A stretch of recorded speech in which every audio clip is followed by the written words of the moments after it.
परमेश्वर की महिमा करें। यीशु करुणा शिफा, यीशु करता रिहा, यीशु देता शिफा, यीशु करता रिहा, यीशु देता शिफा, यीशु करता रिहा। ना जोर से ना ताकत से ना ताकत से यीशु के नाम से होगा। यीशु देता शिफा, यीशु करता रिहा, यीशु देता शिफा, यीशु करता रिहा। मेरे शाख खुदाया तेरी सना में गावा, मैं वांगुर दाद दे यीशु गावा बंद तेरी, मैं गावा नच नच के यीशु गावा बंद तेरी, मैं गावा नच नच के। बोले नच नच नच यीशु लई, मैं बोले नच नच नच यीशु लई, मैं बोले नच नच नच यीशु लई, मैं बोले नच नच नच यीशु लई, मैं बोले नच नच नच यीशु लई, मैं बोले नच नच नच यीशु लई। तेरा अनुग्रह अब मुझ पे हुआ है, तेरा अनुग्रह, तेरा अनुग्रह अब मुझ पे हुआ है, तेरा अनुग्रह अब मुझ पे हुआ है। दुख दर्द सब कुछ मेरा तेरे डोरे दिया है वो। मैं योगा की बेटी यीशु बिचैली प्रार्थना मेरे अंदर है। मेरी गवाही है, मेरी शादी 7 साल हो गए हैं और मैं बहुत बीमार रहती थी। दुष्ट आत्मा ने मुझे इतना घेर रखा था कि वो मुझे ना तो उठने देती थी, ना कुछ खाने पीने देती थी। और जब से मैं प्रभु में आई हूँ, मैं बिल्कुल ठीक हूँ, चंगी हूँ। और मैं अपने बच्चों के साथ, अपने सास ससुर के साथ, अपने हस्बैंड के साथ बहुत अच्छे से रहती हूँ। और मैं मतलब इतनी ठीक हूँ कि ना तो मेरे सिर में ना मेरे पैरों में दर्द रहता है बिल्कुल भी। मैं प्रभु का धन्यवाद करती हूँ कि प्रभु ने मुझे चंगा किया। जब मैं युवा की बेटी हूँ, इसकी चेलियों को पवित्र आत्मा मेरे अंदर रहता है। मैं ना मरूंगी, जीवित रहूंगी, परमेश्वर के कामों का प्रचार करूंगी। परमेश्वर युवा मिनिस्ट्री, परमेश्वर युवा का सबसे ऊंचा पहाड़ है। मैं सब जाति के लोग आएंगे, नदी की धारा के समान प्रवेश करेंगे यीशु नासरी के नाम में, आमीन। मेरे जैसे कि मैं दोपहर की प्रार्थना में आने लग रही थी, 4-5 महीने हो गए, तो शैतान ने तो आग लग गई। तो मेरे घर में ना शैतान ने काम अपना कार्य दिखाना शुरू कर दिया। जैसे कि बहू सास बहू के बीच में, बाप बेटे के बीच में लड़ाई झगड़ा, ऐसे मेरा पति उसने भरमाया ना, ऐसे भरमाया शैतान ने कि बाप बेटे के बीच में से झगड़ा पैदा कराया कि ये है ना, बोला मैं तो घर छोड़ के जा रहा हूँ, अपना अलग किराए पर रहूंगा। मैंने कहा देख तू अलग किराए पर जाएगा तो मैं जाऊंगी नहीं, बिल्कुल। अपने घर में रहेगा तो मैं तेरे को अलग रोटी बना के खिलाऊंगी। तो इन्होंने मेरी बात मान ली और बोले चर्च में नहीं जाएगी, दोपहर की प्रार्थना में नहीं जाएगी। मैं प्रार्थना में बिल्कुल भी नहीं छोड़ूंगी। यही तो है शैतान जो छटवाना चाहता है, लेकिन प्रार्थना में जरूर जाऊंगी। ये तो मैं तेरी बात नहीं मानूंगी। तो प्रभु ने इसकी दिमाग ठंडा करा और मेरा साथ दिया पिता परमेश्वर ने। मैंने इससे अलग रोटी बनाई खवाई। हमने 3-4 महीने हमने अलग रोटी बनाई खवाई। लेकिन मैं भी प्रार्थना में, उपवास में, मैंने 24 घंटे के उपवास रखकर प्रार्थना कर कर घुटने टेक कर रो के और प्रभु से मैं राधना प्रार्थना करती रही, लेकिन मैं भी पीछे नहीं हटी बिल्कुल भी। लेकिन प्रभु का लाखों करोड़ धन्यवाद करती। मेरे पति का एकदम मन बदल दिया। बोला मैं तो साजे होऊंगा। मगर बस खा लिया कुमा लिया, तो बोले नहीं बस मैं तो है नहीं, अपने इकट्ठे खाएंगे। मगर प्रभु तेरा लाखों करोड़ धन्यवाद करती हूँ। मेरा टूटता हो घर बचा लिया पिता परमेश्वर, लेकिन परमेश्वर ने जड़े भी याद करन तो हमारे साथ खड़ा रखा परमेश्वर। तो मन इतना अच्छा लग रहा है, मैं ये प्रार्थना करा करती प्रभु से कि प्रभु जैसे मेरा पहले था ना परिवार एक जगह इकट्ठा, मेरा ऐसे ही परिवार में इकट्ठा कर दे पिता परमेश्वर। परमेश्वर ने यो एक काम करा, हमारी हर इच्छा पूरी करता परमेश्वर। हम जब याद करते हैं मेरा परिवार एक जगह इकट्ठा करा और एक जगह रोटी इतनी अच्छी लगती है ना, तो मैं रोया करती कि पिता हम अलग अलग बना खावे हैं और ये तो अच्छा नहीं लग रहा।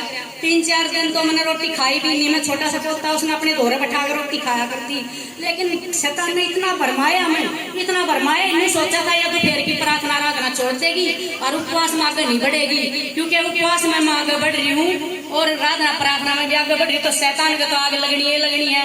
प्रभु का लाखों करोड़ धन्यवाद करती हूँ। मेरा परिवार एक जगह इकट्ठा कराया और एक जगह हमें खावा पीवाया और प्रभु का लाखों करोड़ धन्यवाद करती हूँ। सबको जय मसीह। हालेलुया, यीशु मसीह की जय। अब हमने ध्यान से सुनना है। अब हम निकालेंगे नई की पुस्तक उसका 20वां अध्याय उसके 4 से मैं पढ़ूंगा। आप लोगों ने ध्यान से सुनना है। इसको पढ़ने से पहले मैं एक बात बताऊंगा, आपने वो सुनना है। अब्राहम से इसहाक से याकूब और याकूब से 12 बच्चे पैदा हुए। 12 में जो बच्चे थे लेवी और बिन्यामीन। जो 10 है मैं उनका नाम नहीं लूंगा, सिर्फ इन 2 का नाम लूंगा। आपने ध्यान से सुनना है। अब जो ये लेवी था, लेवी का मतलब है परमेश्वर का दास, पास्टर, याजक, जो प्रभु की सेवा करे। हजारों साल पहला क्या होया, इस लेवी ने क्या करया, शादी करी।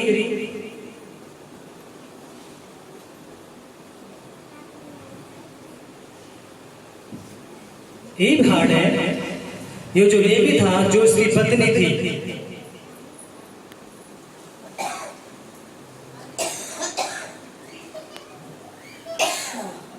जब ये गया हुआ था अपने ससुराल में, वो जो स्थान था वो था गिबा, जो कर अपने ये टिटोली हो गया, मांडोठी हो गया, ये उस स्थान का नाम जो उसकी ससुराल थी, जो उसकी पत्नी थी, जो उसकी रखेल थी, क्योंकि उस टाइम पे कई पत्नियां बैठा करती थी। इस लेवी की भी एक रखेल थी और वह जित थे वो उस स्थान का नाम था गिबा। ये मैं यो वचन पढ़ूंगा, आपने ध्यान से सुनना है।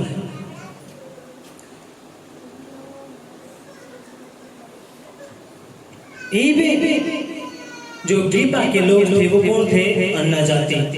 कौन थे? अन्ना जाति। अन्ना जाति लोग आए और उसका बोले किस तरह उसके बाबू थे, अब जो तेरे घर में जो यू आया है, जो तेरे घर में जो पुरुष आया है उसका ना बाहर काटे, क्योंकि हम इसकी गिला गंदा काम करेंगे। हम इसकी गिला क्या करेंगे? इसके साथ संबंध बनाओगे जो एक पति और पत्नी के बीच में होया करे। उसका ससुरा बोला कि मेरी कवारी लड़कियां हैं, तो क्या करे, मैं उन दो हूँ, पर लेकिन इस पुरुष के साथ तो कुछ मत ना कर। पर लेकिन वो नहीं बोले, वो बोले कि ना तू बाहर काट, तू परदेसी होकर तू आड़ा दादा पाक रहे। तो इसने क्या कराया, इसने अपनी पत्नी बाहर काट दी, और जो उस गांव के लोग थे उन्हें क्या कराया, उस लड़की के साथ कुकर्म करके न उसकी पत्नी के साथ जानता मार दी, गलत काम करके न क्या कराया, वह जानता मार दी। ये भाड़ जो वचन आप ध्यान से सुनेंगे कि कहे, उस मां डाली हुई स्त्री के लेके पति ने उत्तर दिया, मैं अपने रखेल समेत बिन्यामीन के गिबा में टिकने को गया था, तब गिबा के पुरुषों ने मुझ पर चढ़ाई की और रात के समय घर को घेर के मुझे घात करना चाहा और मेरी रखेल से इतना कुकर्म किया कि वह मर गई। क्या कहे, मेरी रखेल के साथ इतना गलत काम किया, आपको जानता मर। याकूब का 12 छोरे थे तो इजराइल के 12 छोरा था। यह बात है बताने लग रहा है तेरे भाई की गला यो काम हुआ है। आके मैं गिबा मंगाया था और गिबा के लोग न जो अन्य जाति हैं उन्हें मेरे पर चढ़ाई करी और वो मेरे साथ गलत काम करना चाहते थे, पर लेकिन उसने मेरी पत्नी के साथ कुकर्म कराया को जान का मार दिया। ये सारी बात कहता बताने लग रहा है कहते 12 के बारे अपने भाइयात है 11 भाइयात बताने लग रहा है आके मेरी गिला यो काम हुआ। इब हम आगे बढ़ेंगे कि होया तब मैंने अपने रखेल को लेकर टुकड़े टुकड़े किए और इजराइलियों के भाग के सारे देश में भेज दिया। उन्होंने तो इजराइल में महापाप और मूर्ता का काम किया है। सुनो हे इजराइलियों सब के सब देखो और यह अपनी समिति दो। उसने क्या किया अपनी औरत का क्या टुकड़े कर दिए 12 और 12 टुकड़े करके अपने सारे भाइया दो भेज दिए। किसने ले कितना गया बात समझ में आवे हाथ अगर समझ में आता तालियां बजाओ। ये क्या करा करते अगर ये 1 लाख लोग हैं तो यानी कि 20,000 लोग क्या करा करते इनके लिए प्रार्थना उपवास है करा करते। अब प्रभु ये लोग जाओगे न तो क्या करिए विजय जी उनके पीछे क्या था बैकअप। जैसे हम प्रार्थना कर रहे हैं ना दोपहर की प्रार्थना 10 बजे से लेकर तड़के के 5:30 बजे तक। अब जब मैं ये प्रार्थना करूँ तो जो इतने भी परमेश्वर युवा चर्च के लोग हैं उनके पीछे क्या मिला है बैकअप। क्या कहा आशीष का बरकत का। इसलिए ये जो गंदी आत्माएं हैं जो मैं कह करूँ किसी का कुछ दिक्कत आ जाए फोन करे हैं तो मैं क्या अपना क्या करो आप बीज काट लो और आपने इस बात के लिए प्रार्थना करनी है और यो अपना कहना है और अपना उसका अगले दिन उपवास रहना है। क्यों जब इजराइली यहोवा के कोम होगन है यहोवा ने खुद कही तुम जाओ बिन्यामीन पे चढ़ाई करो मैं थारे साथ हूँ लेकिन वो फिर भी मरन लाग रहे हैं। मैं क्यों थारता बार बार कहने लग रहा हूँ ये 4 जो मैंने बताई उनसे प्रार्थना उपवास वचन प्रभु के भवन में आना यह छोटी बात नहीं है। इस पर किया हुआ है बाढ़। जब मैं मसीह में आया प्रभु ने आशीष देना शुरू करी तो मैं क्या करा करता मैं अपना दान दशमान से उस मिनिस्ट्री में मैं 4-5 मिनिस्ट्री में अपना दान दशमान से भेजा करता भाई आधे उसमें दे दूँ आधे उसमें दे दूँ आधे उसमें दे दूँ ठीक है। अब मैं यो देने लग रहा देने के बाद और मैं खुश हो रहा बेटे मैं तो बढ़िया चाल मैं क्या कर रहा खुश हो रहा कोई बात नहीं कर रहा मैं क्या हो रहा खुश भाई मत 1 नंबर का चाल। अब हाड़े परमेश्वर के दासान करो कम से कम 17 बार 16 बार मेरे सपने में आ रहे हैं और एक सपना मैंने अपनी डायरी पे लिख रखा है और परमेश्वर का आत्मा बोला जो कर मैं इस दिन उठा कर कित लेकर गया था अफ्रीका में इसलिए तन्ने भी इस मसीह के नीचे जोड़ना है और इस मेंटरशिप में तने अड़े रहना है। एक सपना आ जाओ 2 आ जाओ पर लेकिन 13 14 17 17 में तो कुछ ना कुछ बात है और वही और मैं हैरान हो गया। ये मैं वीडियो देखने लग रहा उसमें क्या होया प्रभु के दास बताने लग रहे आत्मिक के व्यभिचारी कौन होया करे एक तो व्यभिचारी कौन होया करे जब एक औरत या पुरुष आज इस पुरुष गेला आज उस पुरुष गेला आज उस पुरुष गेला या पति आज इस औरत गेला या उस औरत गेला तो क्या है हम उसने क्या कहेंगे अभी तो कैरेक्टरलेस है या तो व्यभिचारी है वो तो है व्यभिचारी।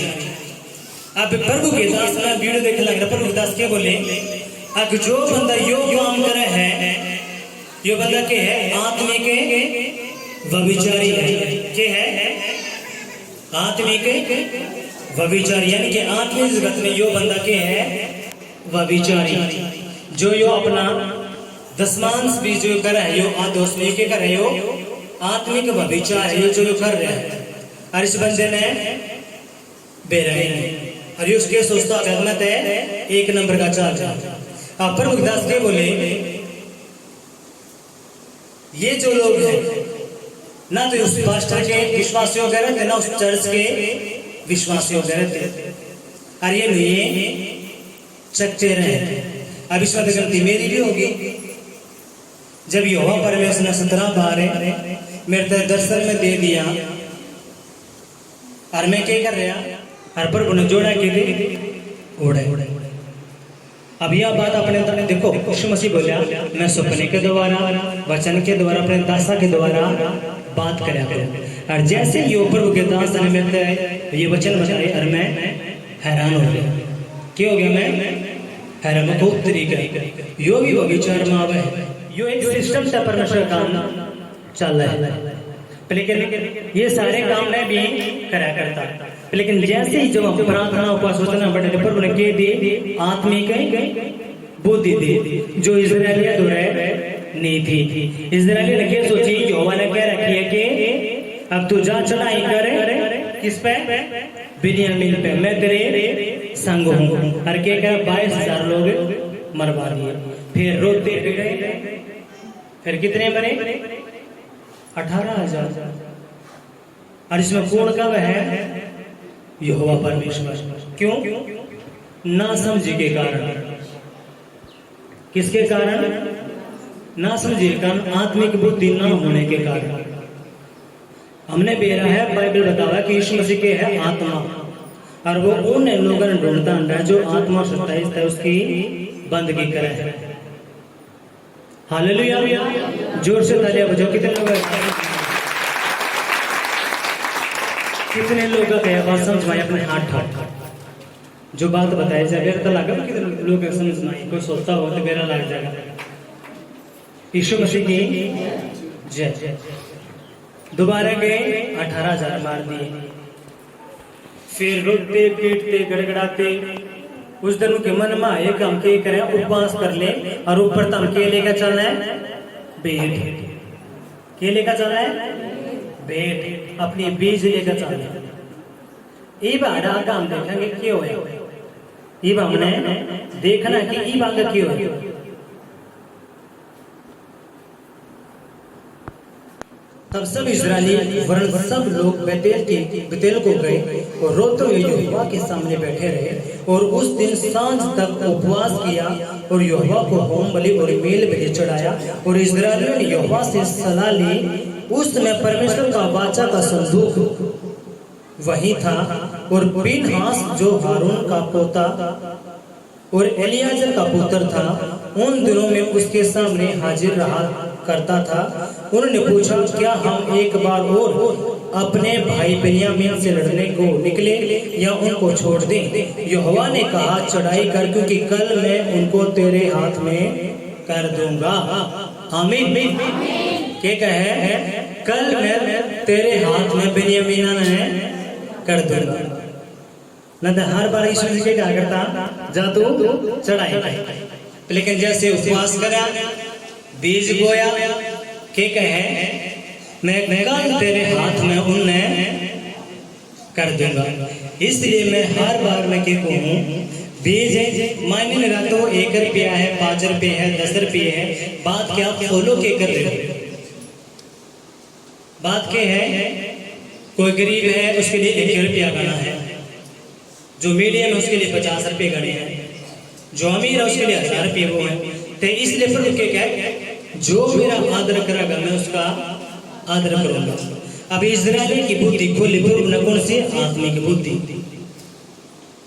अब समझना क्या चक्कर है, यहोवा खुद का लाग रहे, हमारा लाग रहे हैं। अब उसको समझ में हम क्या करें, हम उपवास करेंगे और होम बलि चढ़ाएंगे। और बिन्यामीन को क्यों जीते थे? क्योंकि वो पहला एडवांस में करना लग रहे थे, प्रभु जाके मेरे लोग बचाए जाए। इसलिए हमने अपने आत्मिक बुद्धि खोलनी है, अन्य भाषा का वरदान मांगना है और प्रभु के वचन पे चलना है। ये भी इजराइल की की हुई बुद्धि खुली, उपवास करया, क्या करया? उपवास करया, अपना दान 10वां बीज बोया, और यहोवा के कहे अगर जा मैं क्या करूंगा, बिन्यामीन ने तेरे हाथ में कर दूंगा। क्या कर दूंगा? हाथ में। हालेलुया। और मैं यीशु मसीह का दास होने के नाते मैं कहूँगा कि आज यीशु मसीह आपके कर्जे ने, बीमारी ने, बच्चे की आशीष ने के करक आपके लोगों के हाथ में दे। आमीन। बीमारियां नो उखाड़ देगा, शराब नो उखाड़ देगा, कर्जे नो उखाड़ देगा, गंदी आत्मा नो उखाड़ देगा यीशु के नाम में। अगर आप क्या करोगे, उपवास करोगे और यो काम करो। हालेलुया।